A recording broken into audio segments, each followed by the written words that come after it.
Upcoming जो test series है Pakistan versus West Indies, और वेस्ट इंडीज़ की टीम ऑलरेडी पाकिस्तान में आ चुकी है और इस वक्त वो अपना प्रैक्टिस गेम पाकिस्तान शाहीन के अगेंस्ट खेल रही है।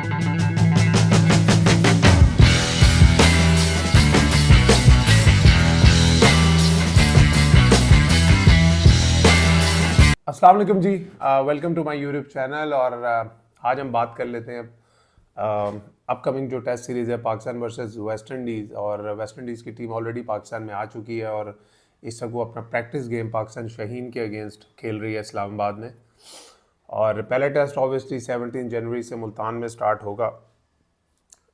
टेस्ट चैम्पियनशिप के हिसाब से तो कोई इस टेस्ट सीरीज़ की उतनी वैल्यू है नहीं, क्योंकि लेटली ऑब्वियसली हमने देखा है जो भी बिगर टेस्ट प्लेइंग नेशंस हैं थ्रू आउट जो एक 2 ईयर्स का साइकिल होता है, हमने देखा है कि दुनिया का जो फोकस है वो हमेशा WTC की जो मैचेस होते हैं उस पर रहता है। और जो उनके प्रीमियर प्लेयर्स होते हैं दे मेक श्योर कि वो इन मैचेस में खेलें, चाहे वो ODI सीरीज़ जो भी आती है, उनकी बायलैटरल और T20 सीरीज़ आती है, उसमें हमने देखा है कि वो काफ़ी जो अपकमिंग जनरेशन है, जो अपकमिंग टैलेंट है, उसको मौका, डोमेस्टिक की परफॉर्मेंस को मौका दिया जाता है। अगर आप WTC के हिसाब से देखें तो पाकिस्तान 7वें-8वें नंबर पे इस टाइम, कोई चांस नहीं है और कभी भी नहीं हुआ चांस। ये तीसरी WTC है और इसमें पाकिस्तान ने कभी भी ऐसा परफॉर्म नहीं किया कि पाकिस्तान एक कंटेंडर हो to get into the finals. तो उस हिसाब से देखें तो ऑब्वियसली जून में अब South Africa versus Australia at Lord's जो वो फाइनल खेला जाएगा, उस वक्त तक जितनी भी टेस्ट क्रिकेट होगी बेमानी है, बिकॉज अब टेस्ट क्रिकेट को भी लोग उसी तरह लेते हैं जैसे कि वर्ल्ड कप होता है या T20 वर्ल्ड कप होता है, 50 ओवर का वर्ल्ड कप होता है। तो उस हिसाब से देखें तो अब हम दुनिया की काफ़ी टीमों को देखेंगे कि वो नए प्लेयर्स को जून तक जो भी टेस्ट क्रिकेट खेलेंगे उनमें मौका देंगे। तो दिमाग में आया कि क्या पाकिस्तान को भी ये करना चाहिए, क्या पाकिस्तान को भी अब कोशिश करनी चाहिए कि भाई इस सीरीज़ का WTC पे तो कोई असर है नहीं, तो क्या आपको नए प्लेयर्स को जो डोमेस्टिक क्रिकेट में परफॉर्म कर रहे हैं क्या आपको उनको मौका देना चाहिए। अगर आप आइडियल वर्ल्ड में होते और आपकी टीम अच्छा परफॉर्म कर रही होती तो मैं यहाँ पे कहता, बैठ के कहता कि हाँ यार, आप हुरैरा को, मोहम्मद जो हुरैरा हैं उनको चांस दे सकते हैं। उन्होंने बहुत फर्स्ट क्लास में परफॉर्मेंसेस दी हैं। उनके 3,544 गेम्स में रन्स हैं, 8 सेंचुरी हैं और 2 साल लगातार वो आपकी जो कायदन ट्रॉफी है उसमें बेस्ट बैट्समैन रहे हैं। लेकिन लेटली जब मैं उनकी फॉर्म देखता हूँ डोमेस्टिक क्रिकेट में तो लास्ट 15 इनिंग्सों में उनकी सिर्फ एक 50 है। तो इसका मतलब है कि वो एक बहुत बड़े लीन पैच से बैड फॉर्म का एक पैच है जिससे गुजर रहे हैं। तो मुझे नहीं लगता कि सिलेक्टर्स उनकी तरफ देखेंगे भी सही। ऑब्वियसली सैम अयूब इंजर्ड हुए थे और उनकी जगह बाबर आजम ने साउथ अफ्रीका में ओपन की थी, लेकिन इस सीरीज़ में obviously Pakistan will go with a regular opener. जो हमें खबरें आ रही हैं तो उसके हिसाब से तो ऑब्वियसली और डिज़र्व भी करते हैं इमामुल हक, कि इमामुल हक ओपन करेंगे with Shan Masood in this series. और ऑब्वियसली 3 पे बाबर खेलेंगे, उसके बाद फिर कामरान गुलाम 4 पे खेलते हुए आपको नज़र आएंगे, फिर सलमान अली आगा हैं, सऊद शकील हैं, फिर मोहम्मद रिजवान है। मेरा तो मानना है कि आप मोहम्मद रिजवान को इस सीरीज़ में रेस्ट दे सकते हैं। देखिए, कुछ प्लेयर्स ऐसे होते हैं कि जिनकी जगह को कोई थ्रेट नहीं होती, जैसे बाबर आजम है, मोहम्मद रिजवान है। They they are go to players for Pakistan team, irrespective of the format, वो सिलेक्ट होना ही होते हैं। तो अगर बाबर आजम ऑब्वियसली वो अभी फॉर्म में आए हैं, उनका एक बड़ा एक बैड पैच चल रहा था पिछले 1.5-2 साल से। अभी उन्होंने वनडे सीरीज़ में साउथ अफ्रीका में रन किए, फिर टेस्ट सीरीज़ में भी रन किए, तो उनको तो रेस्ट देने का कोई लॉजिक है नहीं। तो मोहम्मद रिजवान को आप रेस्ट देकर, क्योंकि हसीबुल्ला को आप ऑब्वियसली चांस दे सकते हैं, आप उनको भी चेक कर सकते हैं कि जब अगली टेस्ट चैंपियनशिप का जो साइकिल होगा जून के बाद स्टार्ट होगा, तो आपके सामने एक तो मोहम्मद रिजवान की रिप्लेसमेंट भी तैयार होगी, और खुदा न खास्ता उनको कोई इंजरी होती है तो आपको पता हो कि यार जब नया WTC का जो एक साइकिल शुरू होगा, हमारे पास हसीबुल्ला तैयार है। एक और बॉलर जिसको मुझे लगता है कि पाकिस्तान को इस सीरीज़ में चांस ज़रूर देना चाहिए, वो है Mohammad Rameez junior. Is almost 30 years old और उन्होंने सिर्फ 12 फर्स्ट क्लास मैच खेले, मगर he is got 65 wickets under his belt. और पाकिस्तान में बड़े कमी है इस वक्त 4 डे क्रिकेट वाले जो लॉन्गर फॉर्मेट के लेग स्पिनर हैं, वो इतने आपको, जब मैं domestic cricket obviously last year तक तो मैं प्रॉपर पूरी डोमेस्टिक क्रिकेट खेला हूँ, तो कभी भी कोई ऐसा लेग स्पिनर नहीं नज़र आया जो 4 डे क्रिकेट में मुझे थ्रेट नज़र आए। ऑब्वियसली इब्रार थे, वो एक मिस्ट्री स्पिनर टाइप के बॉलर हैं, उसामा मीर कभी भी एक 4 डे क्रिकेट में एक थ्रेट नहीं रहे। जो हमारे शादाब खान है वो तो काफ़ी सालों से 4 डे क्रिकेट खेले ही नहीं थे, इस साल कुछ मैचेस उन्होंने खेले। तो मुझे ऐसा लगता है कि उनको ज़रूर चांस देना चाहिए और देखना होगा कि पाकिस्तान जो ये सीरीज़ होगी, इस सीरीज़ में पिचेस कैसी बनाएगा। क्या पाकिस्तान उसी फार्मूले के साथ जाएगा जो फार्मूला उन्होंने अगेंस्ट इंग्लैंड एट होम बनाया था? मुझे लगता है पाकिस्तान को वो बिल्कुल करना चाहिए, लेकिन मुझे ये लगता है कि पाकिस्तान ऐसा नहीं करेगा, बिकॉज मुझे लगता है कि इंग्लैंड के खिलाफ जो पहले टेस्ट मैच में पाकिस्तान को जिस तरह की शिकस्त हुई थी, उसमें पाकिस्तान को पता चल गया था कि they don't have the other option. आपको रड़े बनाने पड़ेंगे, आपको स्क्वेयर टर्नर बनानी पड़ेगी अगर आपने इंग्लैंड को अंडर प्रेशर करना है। लेकिन वेस्ट इंडीज़ ऑब्वियसली वो भी काफ़ी सालों से टेस्ट क्रिकेट में स्ट्रगल कर रहे हैं, अपने होम में भी वो बांग्लादेश से टेस्ट सीरीज़ हारे हैं। तो मुझे लगता है पाकिस्तान कहीं ना कहीं नॉर्मल पिचेस के साथ जा सकता है, जो कि सही स्ट्रैटेजी नहीं होगी। आपको एक फार्मूला मिला है टेस्ट क्रिकेट जीतने का अपने होम में। देखिए, जब आप अभी पाकिस्तान अपने होम में नहीं जीत रहा बहुत सालों से, एक सीरीज़ आप इंग्लैंड से जीते, वो भी एक मास्टर स्ट्रोक आपने खेला। आपने जिस तरह की पिचेस पे मेहनत की, जिस तरह की पिचेस तैयार की, मेहरबानी होगी आपकी कि आप वही माइंडसेट रखें। आप टेस्ट क्रिकेट को आप ना सोचना, ये आप लोग ये ना सोचना कि भाई WTC के लिए कोई इंपॉर्टेंस नहीं है इन मैचेस की, मगर तो Pakistan to go further up in test cricket it's very important कि हम अपने घर पे कंसिस्टेंट हो, हम अपने घर पे टीमों को हराना शुरू करें। जो हमसे लोअर रैंक की टीम है, हम उनको स्ट्रेट क्लीन स्वीप कर सके अपने घर में। और उसके लिए आपको एक फार्मूला मिला है, आपको एक चीज़ मिली है कि यार आप अगर इस तरह की पिचेस बनाएं तो आपके पास नुमान अली हैं, आपके पास साजिद खान है, आपके पास जाहिद महमूद आपने पिछली सीरीज में खिलाए, आपके पास अमीर जूनियर है, आपके पास इस तरह के स्पिनर्स हैं जो अगर आप होम पे स्क्वायर टर्नर्स बनाएं तो आप जीत सकते हो। और आपके पास ऑब्वियसली इस तरह के बैट्समैन भी हैं जो पाकिस्तान की जो टर्निंग कराची के स्पेशली जो बैट्समैन होते हैं वो इस तरह की स्पिन ट्रैक्स पे काफ़ी अच्छा खेलते हैं। सऊद शकील स्पिनर्स को बहुत अच्छा खेलते हैं, सलमान अली आगा स्पिनर्स को अच्छा खेलते हैं, Mohammad Rizwan is a good player of spin, Imamul Haq is a very good player of spin. अगर वो खेलते हैं तो पाकिस्तान को मुझे ऐसा लगता है इस स्ट्रैटेजी के साथ जाना चाहिए।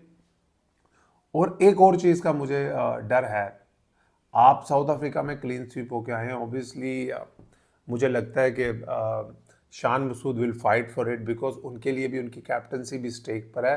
कहना बहुत आसान है, आप बोल सकते हैं कि भाई इसकी WTC में कोई वैल्यू नहीं है, आप नए लड़कों को चांस दे दें, लेकिन आप हम देख रहे हैं इंग्लैंड वाली सीरीज़ को अगर निकालें तो जब से शान मसूद कैप्टन बने हैं वो हार रहे हैं। मुझे ऐसा लगता है वो फोर्स करेंगे सिलेक्टर्स को कि इस सीरीज़ में उन्हें शहीन शाह भी दिए जाएं और उनको फुल स्ट्रेंथ टीम दी जाए। बट मुझे लगता है कहीं ना कहीं लगता है ऐसा होना चाहिए कि आपको कुछ ना कुछ जो नए लड़के हैं जैसे रमीज़ जूनियर है, even in the ideal world अगर दुनिया में होता जो बड़ी टेस्ट प्लेइंग नेशन है वो शायद अजान अवैस को भी खिला देती, जो एक पहला ही सीज़न डोमेस्टिक का खेल रहे हैं and he looks an exceptional player. पहले सीजन में उन्होंने 4 या 5 100 कर दिए हैं, 1000 रन उन्होंने क्रॉस कर लिया। आई थिंक मेरे ख्याल में तो he could be one of the quickest to get 1000 run in first class cricket for Pakistan in domestic cricket. तो लेकिन चूंकि Pakistan obviously has been struggling in test cricket even at home, तो मुझे नहीं लगता ऐसा होगा। अगर मुझे लगता है पाकिस्तान मैक्सिमम 2 चेंजेस कर सकता है। आप जाहिद महमूद की जगह रमीज़ जूनियर को स्क्वाड में डालेंगे, मुझे ऐसा लगता है। और इमामुल हक मुझे लगता है वो टेस्ट स्क्वाड में वापस आएंगे सैम अयूब की जगह। और Mohammad Huraira has been very unlucky, जितना वो डोमेस्टिक क्रिकेट में, ये उनके लिए बड़ी एक आइडियल अपॉर्चुनिटी थी, बड़े अरसे से वो डोमेस्टिक क्रिकेट में परफॉर्म कर रहे थे। इसलिए मैं हमेशा कहता हूँ कि यार आपने अगर किसी नए लड़के को चांस देना है ना, उसको चांस तब दें when is in good form. आप हमने देखा है कि उनको कई दफ़ा वनडे क्रिकेट में सेलेक्ट कर लिया जा रहा है। आप जाके कभी खुदारा ऐसा ना किया करें यार कि कोई लड़का 4 डे क्रिकेट में परफॉर्म करता है आप उसको वनडे और T20 में सेलेक्ट कर लें। आप ज़रा जाके, Huraira is a very good player, exceptional talent, but उनका जाके आप लिस्ट ए का रिकॉर्ड देखें, इसका मतलब है देर इज़ सम इश्यूज़। एक इतना अच्छा प्लेयर अगर उनका इतना एवरेज लिस्ट ए का रिकॉर्ड है तो उसका मतलब है कि कुछ इश्यूज़ हैं उनकी जो वाइट बॉल क्रिकेट में है। लेकिन टेस्ट क्रिकेट में, सॉरी 4 डे क्रिकेट में, I think he is been an exceptional talent. उनके लिए एक बड़ी आइडियल अपॉर्चुनिटी होती, but I think lately has been in really bad form. तो मुझे लगता है कि शायद PCB या सिलेक्टर्स उनकी तरफ ना देखें। Imamul Haq will come into the squad, और शाहीन अफरीदी भी आ सकते हैं, आना नहीं चाहिए। मुझे लगता है पाकिस्तान को इस सीरीज़ में सेम पिचेस बनवानी चाहिए जो इंग्लैंड के खिलाफ बनाई थी। आपको नसीम शाह को भी रेस्ट देना चाहिए, आपको शहीन शाह को भी रेस्ट देना चाहिए। अगर अब आप शहीन शाह को लाएंगे टेस्ट सीरीज़ खिलाने के लिए, तो फिर उस चीज़ की कोई लॉजिक रह जाएगी जो आपने हमें बोला था कि यार साउथ अफ्रीका में हम उसको इसलिए टेस्ट सीरीज़ नहीं खिला रहे कि हम उसको रेस्ट देना चाहते हैं बिकॉज चैंपियंस ट्रॉफी आती है, we want him to be fresh. आपने साउथ अफ्रीका की जूसी पिचेस, जहाँ सिर्फ 2 टेस्ट मैचों की सीरीज़ थी, जूसी पिचेस थी, वहाँ पे अपना जो सबसे प्रीमियर फास्ट बॉलर है आपने ये कह के रेस्ट करा दिया कि आपने बोला कि भाई हमें ये प्लेयर फ्रेश चाहिए चैंपियंस ट्रॉफी के लिए। अब पाकिस्तान की pitches, irrespective of what pitches you want, या तो पाकिस्तान में जो हमने देखा इंग्लैंड के खिलाफ वो स्क्वेयर टर्नर बने, वहाँ पे भी फास्ट बॉलर का कोई काम नहीं है। हम पहले दिन से देखते हैं एक बाउंस करके कीपर के पास बॉल जा रहा होता है, या फिर आप अपना जो आपकी जो टिपिकल फ्लैट पिचेज है जहाँ पे 5-5, 600 रन टीमें बनाती हैं, वहाँ पे भी खिलाने का कोई फ़ायदा नहीं है। मेरी सजेशन ये होगी कि आप नसीम शाह को भी रेस्ट दें, आप शहीन शाह को भी इस सीरीज़ में रेस्ट दें, आप उस तरह के स्क्वेयर टर्नर्स बनाएं, आप साजिद खान को खिलाएं, आप नुमान अली को खिलाएं, आप रमीज़ को सिलेक्ट करके रमीज़ को मौका दें, और आप 2 फास्ट बॉलर्स के साथ खेलें, एक जिसमें आपके पास आमिर जमाल आ जाएंगे, एक आपके पास खुर्रम शहजाद आ जाएंगे। ये कॉम्बिनेशन भी आप ट्राई तो करके देखें यार कि 5 प्रॉपर बॉलर्स के साथ आप खेलें। आप वेस्ट इंडीज़ से 4 बॉलर खिला के भी जीत जाएंगे, आई नो आप जीत जाएंगे, बट अगर आप लुक फॉरवर्ड करना चाहते हैं to be one of the best या one of the good teams in test cricket, then आपको ये चीज़ें चेंजिंग करनी पड़ेगी। टेस्ट क्रिकेट का मैं हमेशा कहता हूँ ना, पाकिस्तान रेड बॉल क्रिकेट को वैल्यू नहीं करता इतना, तो ये वैल्यू आपको करनी पड़ेगी। मज़हर अरशद एक हमारे क्रिकेट के एक स्टैटिशियन है, कल मेरी उनसे एक डिस्कशन हो रही थी ट्विटर पे जिसको लोगों ने भी पढ़ा, तो ही बस सेइंग यार, मैंने जब कहा कि यार आपने जो स्ट्राइकर कैंप लगाया है आपने फर्स्ट क्लास क्रिकेट के दरमियान में लगा दिया, इसका मतलब है कि आप खुद अपने जो यंग जनरेशन है उनको फर्स्ट क्लास या 4 डे क्रिकेट खेलने से रोक रहे हो। देन ही सेड कि यार that's how the world is going, और दुनिया भी टेस्ट क्रिकेट से फेड अवे हो रही है, दुनिया भी टेस्ट क्रिकेट नहीं खेलना चाहती, टेस्ट क्रिकेट अमीर बोर्डों का काम है, तो पीसीबी ठीक कर रहा है, हम वनडे और T20 पे फोकस करेंगे। तो it was very surprising for me कि ये लाइनें उस बंदे की तरफ से आई जो कि क्रिकेट को बड़ा क्लोजली, शायद हमारे से भी क्लोजली वॉच करता है। भाई हम ये नहीं कह रहे कि आप टेस्ट क्रिकेट से पैसा ज़्यादा कमाएंगे, बट अगर आप चाहते हैं कि आपकी क्रिकेट डेवलप करे, आपकी क्रिकेट प्रोग्रेस करे आपकी कंट्री में, आपकी कंट्री आईसीसी इवेंट्स जीते, मैं इसलिए बात करता हूँ कि आप रेड बॉल क्रिकेट पे फोकस करें। मैं खुद इसका विक्टिम हूँ। When I was 33 I thought मैंने बड़ी रेड बॉल क्रिकेट खेल ली है, अब मैं यार इस वाइट बॉल पे क्रिकेट पे फोकस करूंगा, लीग्स खेलूंगा, डोमेस्टिक PSL खेलूंगा और डोमेस्टिक वनडे और T20 खेलूंगा। But my cricket went down very quickly in couple of years because मैं बेसिक्स से बाहर निकल आया। Red ball is the basics.